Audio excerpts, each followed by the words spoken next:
말씀을 전할 수 있도록 허락해 주신 하나님과 또 펠로우십 교회에 감사를 드립니다. 하나님 말씀은 시편 24편 1절에서 6절까지입니다. 하나님 말씀 시편 24편 1절에서 6절까지 되겠습니다. 제가 1절부터 6절까지 읽겠습니다. 여러분은 눈과 마음으로 따라오시면 감사하겠습니다. 1절을 시작하겠습니다. 땅과 거기 충만한 것과 세계와 그 중에 거하는 자가 다 여호와의 것이로다. 여호와께서 그 터를 바다 위에 세우시며 강들 위에 건설하셨도다. 여호와의 산에 오를 자 누구며 그 거룩한 곳에 설 자가 누군고. 곧 손이 깨끗하며 마음이 청결하며 뜻을 허탄한 데 두지 아니하며 거짓 맹세치 아니하는 자로다. 저는 여호와께 복을 받고 구원의 하나님께 의를 얻으리니 이는 여호와를 찾는 족속이요 야곱의 하나님의 얼굴을 구하는 자로다. 셀라. 아멘. 아마 TV에서 보셨겠지만 많은 과학자들이 원숭이나 침팬지 같은 똑똑한 동물들에게 어떻게 계산하는지 수학에 대해서 가르쳐줍니다. 이렇게 훈련이 잘 된 동물들은 웬만한 우리 아이들, 킨더가든에 있는 아이들보다 계산을 잘합니다. 그리고 영어 단어도 인식할 수 있습니다. 기본적인 커뮤니케이션을 할 수가 있다는 것입니다. 또 이런 동물들은 예술 활동도 합니다. 그래서 붓을 주고 물감을 주면 자기들이 인간을 흉내내서 그림을 그리기도 합니다. 그리고 이것이 아주 비싼 값에 팔리고 있습니다. 과학자들이 이렇게 동물들을 테스트하는 이유는 근본적으로 동물들과 인간 사이에 차이가 없다는 것을 강조하기 위함입니다. 인간들도 진화했기 때문에 정도의 차이는 있을 수 있지만 종류의 차이는 아니라는 것입니다. 그러나 저는 그렇게 믿지 않습니다. 성경에서는 오직 사람만이 하나님의 형상대로 지음받았습니다. 창세기 1장 26절에 하나님께서 우리의 모양과 우리의 형상대로 사람을 만들자 하시고 사람을 창조하셨다고 말씀하고 있습니다. 원숭이나 침팬지가 아니라 오직 이 우주 가운데는 사람만이 하나님의 형상대로 지음을 받았습니다. 왜 하나님이 우리를 천사의 형상도 아니고 자기 자신의 형상대로 지으셨을까요? 그것은 우리로 하여금 하나님 자신을 예배하고 하나님께서 우리의 예배를 받으시고 그 예배 가운데서 우리와 당신 자신이 하나 되는 것을 원하셨기 때문입니다. 그래서 예배는 우리 인생의 목적이고 창조된 목적입니다. 하나님을 알지 못하는 분들이 간혹 가다가 인생의 허무함을 얘기하고 인생의 공허함을 얘기할 때 여러분은 놀라실 필요가 없습니다. 왜냐하면 하나님을 예배하지 않기 때문에 그 인생의 목적을 달성하고 있지 않기 때문에 당연히 그 인생 가운데 공허함이 있고 허망한 것이 있는 것입니다. 돈이 많은 사람들은 쇼핑을 하기도 하고 여행을 하기도 하고 예술 활동을 함으로써 그 인생의 공허함을 메꿔보고자 하지만 그것은 순간적인 것이고 영원토록 갈급한 것을 채울 수가 없는 것입니다. 오직 그 자리는 하나님께 예배함으로만 채워질 수 있는 것입니다. 그래서 한국의 교회들은 미국에 있는 한인 교회들도 이 예배의 중요성을 일찍부터 강조해 오셨습니다. 특별히 우리가 회중들이 함께 모여서 공예배를 드리는 이 주일 예배의 중요성을 우리는 익히 알고 있었습니다. 이 주일 예배를 드리지 않으면 신학자나 목회자라 하더라도 이 예배를 등한시하거나 이 예배를 드리는 중에 집중하지 아니하면 어느 순간에 자기 자신도 영적인 무기력에 빠지게 되어 있습니다. 그 지식에 상관없이 하나님의 예배 가운데서 하나님의 은혜를 경험하지 못하면 순간 하나님의 임재 가운데서 멀어지고 은혜가 떨어지기 시작합니다. 그리고 결국에는 그것이 지속되면 하나님과 기도하는 것조차도 어려워지게 됩니다. 그래서 우리가 이 공예배를 중요시 여기고 혹시 비즈니스 때문에 어디를 가야 한다 하더라도 일찍 와서 예배를 드릴 수 있다면 드리고 그렇지 않으면 그곳에 가서라도 예배를 드리도록 우리가 이렇게 훈련해 왔습니다. 제가 고3 때에 교통사고가 나서 오른쪽 다리에 깁스를 한 적이 있습니다. 학교도 가지 않고 고3인데 학교를 가지 않는 것은 굉장히 저에게는 타격이었습니다. 공부를 하지 못하니까요.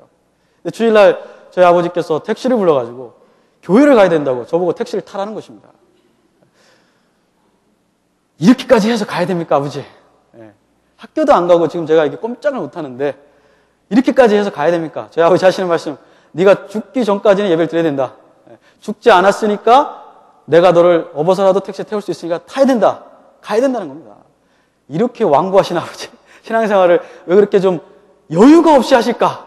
예. 그때는 그런 생각이 들었습니다. 지금 저에게 2 자녀가 있지만 우리 자녀들도 만약에 그렇게 된다면 저도 우리 자녀를 택시에 태워서라도 제 차에 꼭 태워서라도 숨이 붙어있는 한은 예배를 드려야 된다. 그것이 네가 존재하는 목적이다. 그렇게 가르치고 싶습니다. 그것을 위해서 우리가 창조되었고 그것을 통해서 우리가 삶의 희열을 느낄 수 있기 때문입니다. 그러나 예배의 교훈은 우리가 드리는 공예배, 회중예배, 일주일에 한 번 드리는 주일 예배가 전부가 아닌 것입니다. 왜 그럴까요? 우리가 같은 예배를 드리면서도 어쩔 때는 은혜가 되기도 하고 어쩔 때는 은혜가 되지 않습니다. 은혜가 되지 않을 뿐만 아니라 시험에 들 때도 있습니다. 목사님의 설교가 마음에 와닿지 않고 튕겨나가고 그저 그런 설교처럼 예배에서 하나님을 만난 게 아니라 예배를 드린 것으로 만족할 때가 있습니다. 왜 그럴까요? 저 같은 설교자가 말씀을 충분히 준비하지 못해서 그럴 수도 있습니다. 그러나 그렇다면 왜 다른 회중들은 그런 설교자의 말씀에서 은혜를 받는데 나는 받지 못하는 것일까요? 왜 다른 성도님들은 똑같은 찬양을 들으면서 은혜를 받는데 회개하는 마음이 생기는데 왜 나에게는 회개하는 마음이 생기지 않을까요? 같은 찬양을 들으면서. 어쩌면 문제가 우리에게 있기 때문일 수도 있습니다. 우리에게 어떤 문제가 있기 때문에 그럴까요? 우리는 지금까지 우리가 예배를 드려야만 한다는 것에 집중해 왔습니다. 굉장히 중요합니다. 저는 앞으로도 그것을 계속 강조할 것입니다. 그러나 그것만이 전부가 되어서는 아니 된다는 것입니다. 우리의 질문은 내가 하나님께 예배를 드렸는가? 많이 드렸는가? 이것을 넘어서서 나의 예배를 하나님께서 받으셨는가? 거기에 최종적인 질문이 가야 하는 것입니다. 내가 예배를 드렸는가? 나 오늘 예배를 드렸다. 그것이 아니라 과연 하나님이 내 예배를 받으셨을까? 그것을 생각해 봐야 되는 것입니다. 아니 그럼 목사님 우리가 이렇게 예배 드리는데 하나님이 우리 예배를 안 받을 수도 있다는 말입니까? 저는 그렇게 생각합니다. 사도 바울이 로마서 12장 1절에 사랑하는 형제들아 내가 하나님의 모든 자비하심으로 너희를 권하노니 너희 몸을 하나님이 기뻐하시는 거룩한 산 제사로 드리라. 기뻐하시는 제사가 있다는 것입니다. 그럼 하나님이 기뻐하지 않는 제사도 있다는 뜻입니다. 기뻐하다라고 번역된 그 말은 킹제임스나 NASB 같은 영어 성경은 받으실 만한 acceptable 받으실 만한 예배를 드려라 그런 뜻입니다. 어떤 예배는 받지 않을 수도 있다는 뜻입니다. 예수님도 친히 요한복음 4장 23절에 하나님께 예배하는 자는 영과 진리 안에서 예배할지니 내 아버지께서는 이렇게 자기에게 영과 진리 안에서 예배하는 자들을 찾으시느니라. 오늘도 이 시간에 우리가 예배드리지만 하나님께서 지금 여러분 가운데서 참으로 하나님께 예배하는 자를 찾고 계십니다.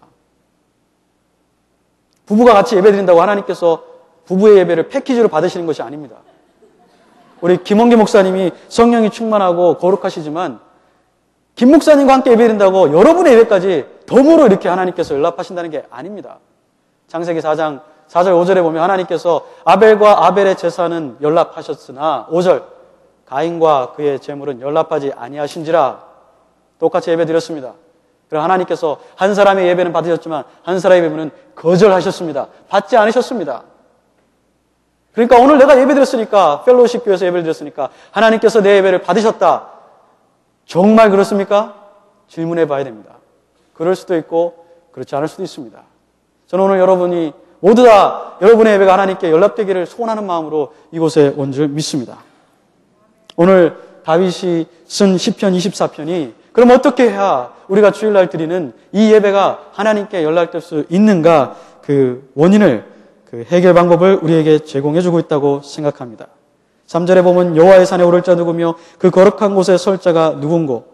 이 다윗의 시편 24편은 성전에 들어갈 때 이스라엘 백성들이 성전 문에 들어가기 전에 불렀던 찬양입니다.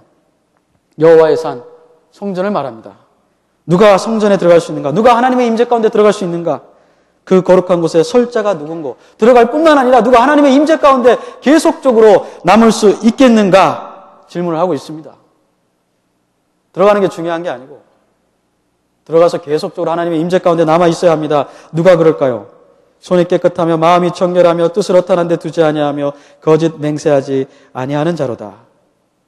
어떤 내적인 영적인 구원, 이 구원의 문제가 아니라 지금 다윗은 예배자로서의 자격에 대해서 얘기하고 있습니다. 예배 자체가 아니라 예배를 드리러 오는데 그 예배를 드리러 오기 전까지의 예배자의 삶이 어떠한가에 따라서 그 드리는 예배가 하나님께 연락될 수도 있고 그렇지 않을 수도 있다는 것입니다. 아, 그럼 목사님, 저는 이미 끝났네요. 이미 일주일간 살고 왔는데 저보고 어쩌란 말씀입니까? 꼭 그렇지는 않습니다.